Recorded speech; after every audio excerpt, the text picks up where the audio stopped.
Hi guys, so I said that I would do a video for you guys to kind of show you how I import and export from Lightroom and how I organize all of my stuff. So hopefully I can do this without, or so that you guys can understand it. So let's say, okay, so first what I do is I come into my external hard drive, and I will create a folder, and I'm going to name it, you know, whatever, the people's name, or, like Josh and Carolyn wedding, or whatever you want to name it.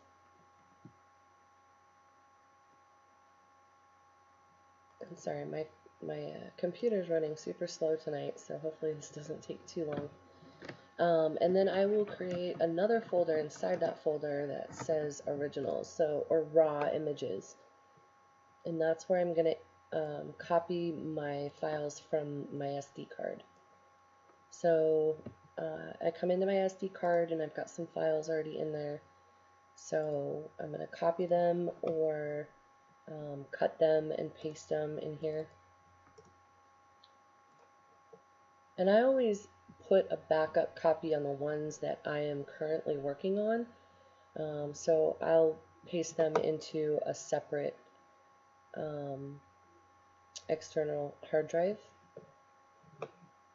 So, okay. So then I come in and I open Lightroom.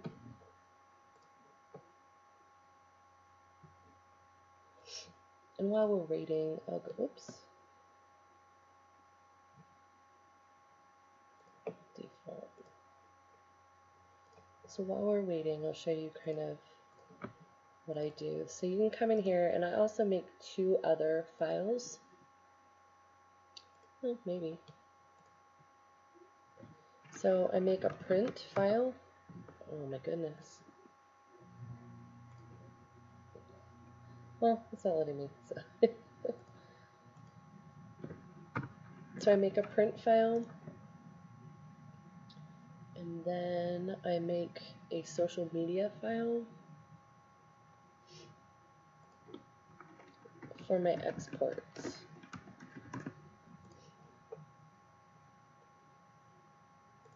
Okay. So then I'm going to create a new catalog, and I'm going to put it in this originals file and just name it the same thing. It's fine, just whoever, whatever the session is called, whatever you want to name it.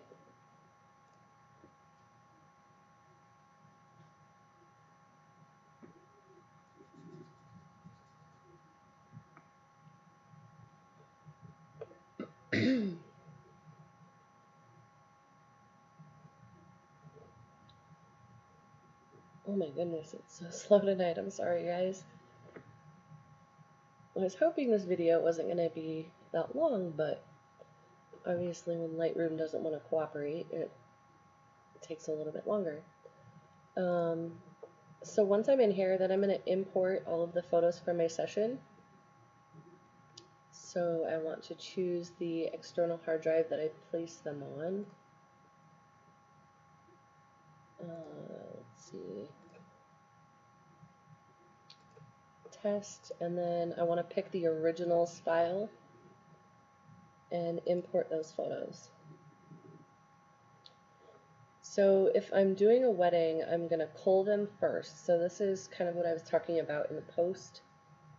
I'm going to go through them, and I don't know if you guys are aware of this, but if you press the P button, it will pick it.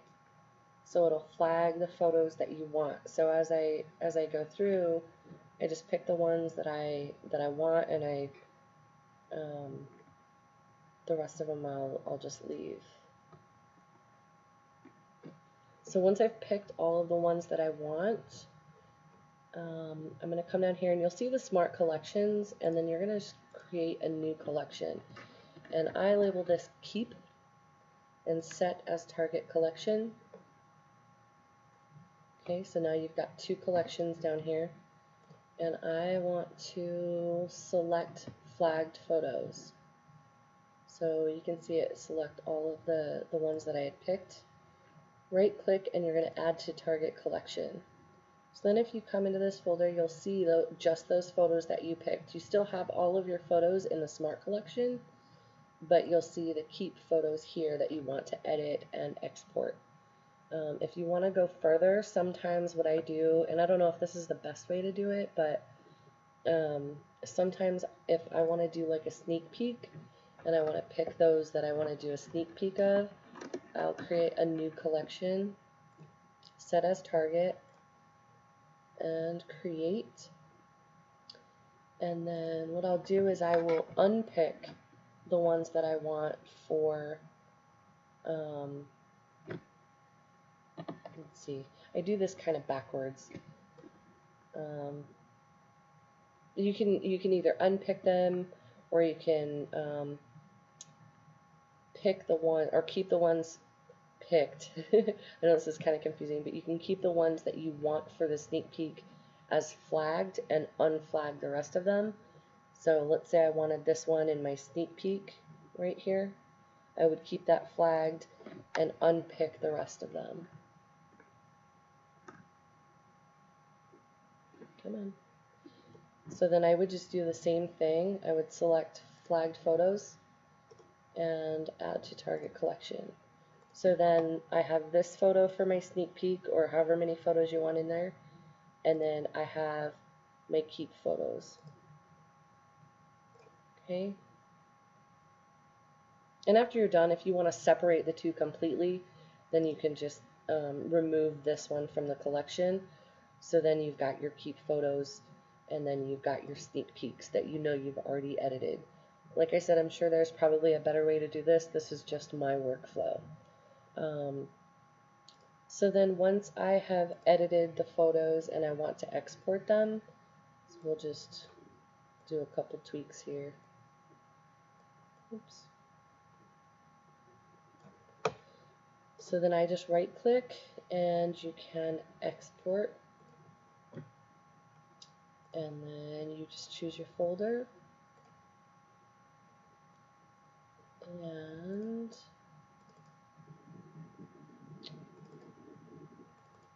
export.